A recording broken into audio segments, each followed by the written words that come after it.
Chilli powder అన్ని రకాల వంటలకు పచ్చళ్లకు సరైన chilli powder. No colour, no chemicals.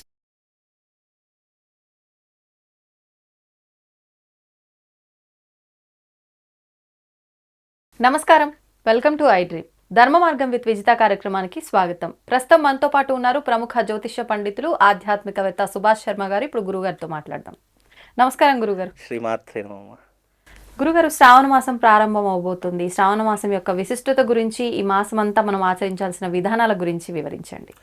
శ్రీమాత్రే నమః. శ్రీ గురుభ్యో నమః. జ్ఞానినాంనపి చేతాంసి దేవి భగవతి హి సా బలాయ కృష్ణమోహాయ మహామాయ ప్రయశ్చతి.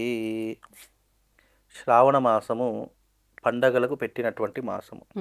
అయితే మనకు తెలుగువారి సంవత్సరం ప్రకారం ఇది 5వ నెల మనకు. అయితే జ్యోతిష శాస్త్ర ప్రకారం శ్రావణ మాసానికి 5వ సంఖ్యగా సూచించారు. అలాగే లగ్న కుండల్లో చూసుకుంటే 5వ సంఖ్య దేనికి ప్రతీక అంటే సంతానానికి ప్రతీక. అంటే ఈ మాసం అంతా కూడా సంతానం వృద్ధి చేసుకోవడానికి, సంతానం లేనటువంటి వారు సంతానాన్ని పొందడానికి, అలాగే ఈ మాసంలో వివాహం కానటువంటి వారికి ముఖ్యంగా ఏ రకమైనటువంటి పరిహారాలు చేస్తే ఈ శ్రావణ మాసంలో మనకు ఫలితం దక్కుతుంది అనేటటువంటి అంశాలను తెలియజేసినటువంటి మాసమే ఈ యొక్క శ్రావణ మాసము అని అర్థం. అయితే ఈ శ్రావణ మాసంలో ప్రతిదీ కూడా అంటే ప్రతి ఒక్క వారం కూడా పూజనీయమైనటువంటిదే. ఆదివారం నుంచి మొదలుకొని శనివారం వరకు పూజనీయమైనటువంటిది. అందులో ప్రత్యేకంగా చెప్పుకోవలసినటువంటివి ఏమిటి అంటే శ్రావణ సోమవారాలు, శ్రావణ మంగళవారాలు, శ్రావణ శనివారాలు. ఇవి చాలా ప్రత్యేకమైనటువంటి రోజులు సంతరించుకున్నటువంటి మాసం శ్రావణ మాసం.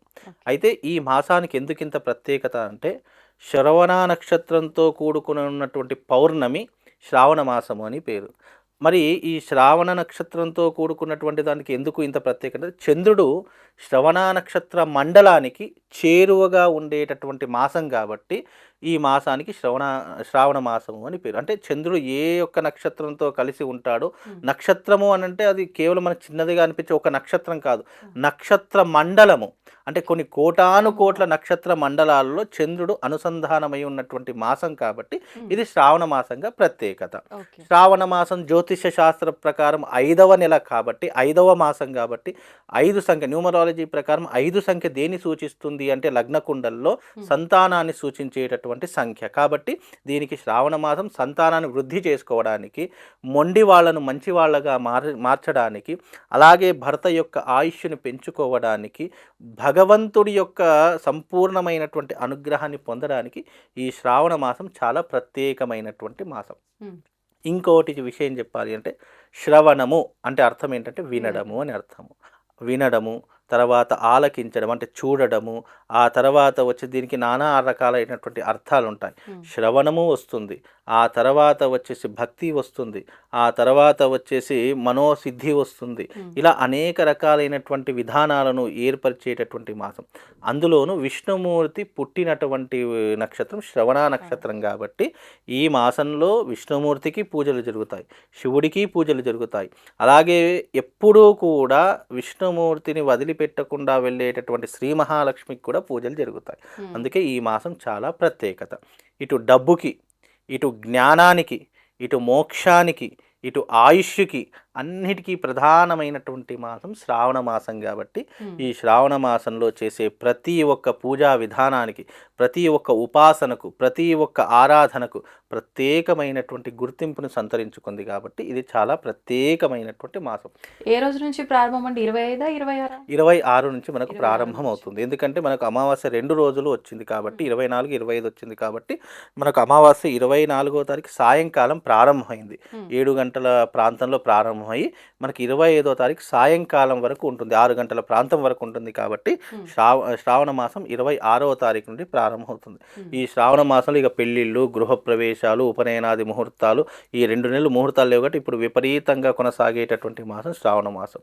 ముఖ్యంగా ఈ మాసంలో సోమవారం శివారాధన, మంగళవారం మంగళగౌరి ఆరాధన, శనివారం వస్తే వెంకటేశ్వర స్వామి వారి యొక్క ఆరాధన, ఇలా ఒక్కొక్కటి ప్రత్యేకంగా సంతరించుకున్నటువంటి మాసం కాబట్టి ఈ మాసంలో విశేషంగా సంతాన వృద్ధి కోసం చాలా మందికి ఈ మధ్యకాలంలో సంతాన వృద్ధి అంటే సంతానం కలగని వాళ్లకు సంతానం అవటమా, ఉన్న పిల్లలు వృద్ధిలోకి రావటం అనుకోవచ్చా?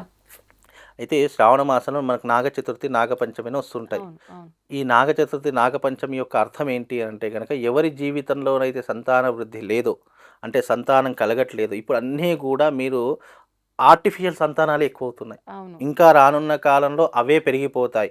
ఎందుకు అనంటే గనక ఇప్పుడు ఈ 49 అని చెప్పేసి, లేదంటే కృత్రిమ సంతానం అని చెప్పేసి విపరీతంగా పెరిగిపోతున్నాయి.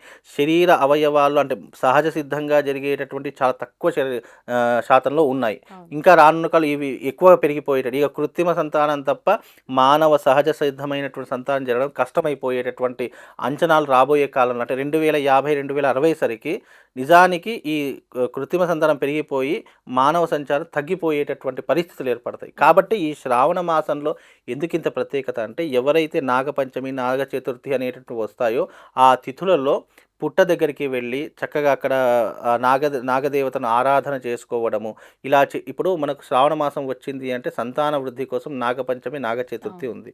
భర్త యొక్క ఆయుష్ను పెంచుకోవడానికి, సౌభాగ్యాన్ని పెంచుకోవడానికి మంగళగౌరి వ్రతం అని చెప్పేసి ఉంటుంది.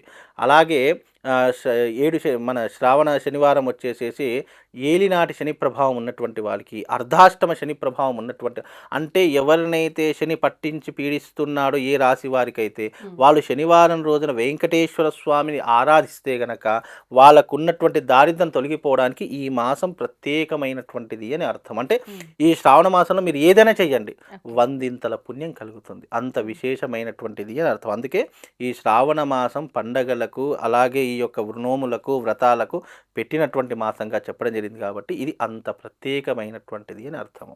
అయితే ఇప్పుడు మీరు చెప్పినట్టుగా సంతానం ఒకటే కాదు, రకరకాల ఇబ్బందులతో ఉంటూ ఉంటాం మానవులు అన్నాక. అలాంటి ఇబ్బందులు ఉన్న వాళ్ళు ఏదైనా పరిహారం చేసుకోవచ్చా ఈ మాసం మొత్తం కూడా? అలాంటి విధానం ఏమన్నా ఉంటే వివరించండి. 100% ఉంటుందమ్మా. శ్రావణ మాసము శివారాధనకు పెట్టినటువంటి మాసము. ఈ శ్రావణ మాసంలో శివశక్తి స్ఫటిక లింగం అని ఒకటి దొరుకుతుంది. ఎవరైతే శివశక్తి, అది మామూలు స్ఫటిక లింగము వేరే, శివశక్తి స్ఫటిక లింగం వేరే. శ్రీచక్ర సంపుటీకరణం యుక్తంగా ఉండేటటువంటి శివశక్తి లింగం ఒకటి దొరుకుతుంది. అంటే శివలింగం ఉండి దాని పిండం మీద ఏదైతే ఉంటుందో, పిండం మీద, దాని పిండం మీద తల మీద శ్రీచక్ర ఆకార సంపుటీకరణ లింగం ఒకటి దొరుకుతుంది. ఈ శ్రావణ మాసంలో ఎవరైతే అది ఇంటికి తెచ్చుకుంటారో, ఎవరైతే దాన్ని ప్రతినిత్యం ఈ శ్రావణ మాసం నెల రోజుల పాటు దాన్ని ఎవరైతే పూజిస్తారో వాళ్లకు ఎనలేనటువంటి పుణ్యముతో పాటు ఆర్థిక పరమైనటువంటి ఇబ్బందులు తొలగిపోతాయి. శివశక్తిని పూజించడం వల్ల మానవ శక్తి పెరుగుతుంది, తేజస్సు పెరుగుతుంది, మనోధైర్యం పెరుగుతుంది.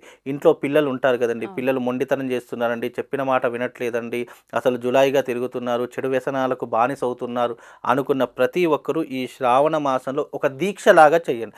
ఎప్పుడైనా భగవంతుడికి మనసా వాచ కర్మణ త్రికరణ శుద్ధితో చేస్తేనే ఫలితం వస్తుంది. చాలామంది నేను పూజలు చేస్తున్నానండి, పుణ్యక్షేత్రాలకు వెళుతున్నాను, అరుణాచలం వెళుతున్నాను, శ్రీశైలం వెళుతున్నాను, కాశీ వెళ్ళడం గొప్పతనం కాదు, నీ మనసులో ఉన్నటువంటి భక్తి గొప్పతనము. నువ్వు ఏదో వెళుతున్నాము అనే ఉద్దేశంతో వెళితే నీకు ఎలాంటి ప్రయోజనం ఉండదు. భగవంతుని పూర్తి, ఇప్పుడు భగవంతుడి దగ్గరికి వెళితే కళ్ళు మూసుకోకూడదు అని చెప్పి ఒక శాస్త్రం ఉంది, కానీ ఇప్పటికీ చేతులు జోని కళ్ళు మూసుకుంటారు. భగవంతుడి దగ్గరికి వెళితే కళ్ళు మూసుకోకూడదు. ఆ యొక్క తేజస్సుని మనలో చైతన్యపరచుకోవడానికి ఆ తేజస్సును చూస్తూ ఉండాలట. అంటే నువ్వు భగవంతుని చూస్తూ ఉన్నటువంటి ఆ యొక్క రూపాన్ని నువ్వు ఎప్పుడైతే ఓన్ చేసుకోగలుగుతావో, నువ్వు ఎక్కడికి వెళితే అక్కడ నీకు పాజిటివ్ ఎనర్జీ ఉంటుంది. నువ్వు ఎక్కడికి వెళితే అక్కడ నీకు అనుకున్నటువంటి పని తొందరగా జరుగుతూ ఉంటుంది. కాబట్టి భగవంతుని యొక్క చైతన్యాన్ని పెంపొందించుకోవడానికి, మనలో ఆస్వాదించుకోవడానికి, మనలో నింపుకోవడానికి ఆ భగవంతుని ప్రేరేపణ చేసుకోవాలి. అలాంటి ప్రేరేపణ ఈ శివశక్తి లింగాన్ని మనం ఒక దీక్షలాగా చేసుకుంటే, దీక్ష అంటే అర్థం ఏంటి? మనం మనోబలాన్ని పెంచుకోవడానికి, మనో ఇంద్రియాలను నిగ్రహంగా పెట్టుకోవడానికి, ఉపవాస దీక్షను వహించడానికి. ఎప్పుడైతే మనం కఠినంగా ఏదైతే ఆచరిస్తామో అది భగవంతుడు తొందరగా విశ్వసించి ఈ భక్తుడిని నేను కరుణించాలి అని ఆయన మనసులో సంకల్పం కలుగుతుందట. ఎప్పుడైతే ఆయన మనసులో సంకల్పం కలిగిందో ఆ మనిషి యొక్క జీవితం మొత్తం మారిపోతుంది. ఆయన తలుచుకుంటే క్షణం, ఇట్లా కనురెప్పవాల్చినంత కాలం కాదు ఆయన తలుచుకుంటే. కాబట్టి అంతటి శక్తిని మనం పొందలేకపోతున్నాం. ఇప్పుడు 100 తప్పులు, 99 తప్పులు మనం చేసి 100వ తప్పు భగవంతుడి మీద వేస్తామని ఎంత పాపం చుట్టుకుంటుందో. చేసే తప్పులన్నీ మనం చేసి, భగవంతుడా నా తలరాతి ఇలా రాసావు, భగవంతుడా నా జీవితాన్ని ఇలా దిగజారు చేసావని చెప్పి భగవంతుడి మీద నిందలు ఎంతమంది వేస్తున్నారో తెలుసు కదా. అలా నిందలు వేస్తే ఎంత పాపం చుట్టుకుంటుందో. మనం ఏదైనా భగవతత్వాన్ని అర్థం చేసుకొని చేస్తే అదే రకమైనటువంటి పుణ్యం కలుగుతుంది. బికాజ్ నమ్మకము విశ్వాసం అనేటటువంటిది ఉంటేనే భగవంతుడిని మనం అర్చించాలి. నమ్మకం లేదు, అసలు భగవంతుడు లేడు అనుకున్నటువంటి వాడికి వాడి దారిన వాడి పాపను వాడు వెళ్ళిపోతాడు. కానీ నువ్వు ఒకసారి భగవంతుని అర్చిస్తున్నా ఉన్నప్పుడు తప్పకుండా మనకు కాస్త ఆలస్యమైనా సరే ప్రతిఫలం మాత్రం దక్కే తీరుతుంది. కొంతమందికి నెల రోజుల్లో దక్కుతుంది, కొంతమందికి సంవత్సరంలో దక్కుతుంది, కొంతమందికి చేయగా దక్కుతుంది. ఏదైనా ఒకసారి మనం ఎంచుకున్న మార్గాన్ని అందులో ముళ్ళుంటాయి, ఎన్నో రకాలైనటువంటి ఇబ్బందులు ఉంటాయి, ఎన్నో రకాలైన ఆటంకాలు ఉంటాయి, ఎన్నో రకాలైనటువంటి విమర్శలు ఉంటాయి, అన్నీ ఉంటాయి. వాటన్నిటిని దాటుకొని వెళితేనే భగవంతుడి యొక్క తత్వం అర్థమవుతుంది. అందుకే ఈ శ్రావణ మాసము విశేషంగా భగవంతుని నమ్మడానికి అర్థం చేసుకున్నాను. శ్రవణము అంటే భగవత్ తత్వాన్ని అర్థం చేసుకొని వినండి. ఇప్పుడు ఈ శ్రావణ మాసం ఏం చెయ్యాలి అని అంటే తప్పకుండా భగవంతుడి యొక్క చరిత్రను తెలుసుకోండి. చరిత్ర ఆధారాలు తెలియకుండా ఇది లేదు ఇది కాదు అని మాట్లాడడం ఎంత మూర్ఖత్వమో, చరిత్ర తెలుసుకున్న తర్వాత అయ్యో ఇది నిజమే కదా అని చెప్పి మనమే 10 మందికి చెప్పేలా ఉండేటటువంటి విధానమే భగవత్ తత్వము. భగవంతుడి యొక్క చరిత్ర తెలుసుకోకుండా, ఆధ్యాత్మికత యొక్క గొప్పతనం తెలుసుకోకుండా లేదు కాదు ఇది రాదు అనేటటువంటిది ఎప్పుడు కూడా మాట్లాడకూడదు. కాబట్టి మీకు నిజంగా కష్టం ఉంది, ఇప్పుడు మీరు అన్నారు చాలామందికి రకరకాల కష్టాలు ఉంటాయి. మరి ఆ రకరకాల కష్టాలకు నువ్వు చేసే ప్రయత్నం ఏంటి? కష్టం తీరిపోవాలని కాదు, కష్టం నాకు రాకుండా చూసుకో స్వామి అని చెప్పి భగవంతుని అర్చించండి. ఒకవేళ కష్టం వచ్చినా దాన్ని తట్టుకునే శక్తిని ఇవ్వమని చెప్పేసి అర్థించండి. అప్పుడు ఆ భగవంతుడు తప్పకుండా మీ మొరను ఆలకిస్తాడు. మనసా వాచా కర్మణ త్రికరణ శుద్ధితో చేసిన ఏదైనా మనకు వర్తిస్తుంది. అలాగే ధర్మము, న్యాయము, సత్యము ఇవి కూడా మనం కోరుకునే కోరికల్లో ఉండాలి. అంతేగాని నేను కోరుకునే కోరిక నాకు రాత్రికి రాత్రి ఇల్లు కావాలి, రాత్రి నేను గొప్ప కోటీశ్వరుని అయిపోవాలి, నేను మిరాకిల్ జరిగిపోవాలి జీవితంలో అంటే జరగవు. సాధన సాధ్యతే ఇది సాధ్యం. నువ్వు సాధన చేస్తూ ఉంటే నీకు ఏదైనా సాధ్యపడుతుంది. అదే భగవంతుడి యొక్క తత్వం. శ్రావణ మాసంలో చక్కగా నోములు వ్రతాలు చేసుకున్న ప్రతి ఒక్కరికి పూజా ఫలితం దక్కుతుంది. చక్కగా ఈ మాసం అంతా కూడా మీరు భగవంతుడి యొక్క అనుగ్రహాన్ని పొందడానికి ఉపయోగించుకోండి. తప్పకుండా వాళ్ళందరికీ పరమేశ్వరుడి యొక్క అనుగ్రహం తప్పకుండా కలుగుతుందమ్మా. ధన్యవాదాలండి.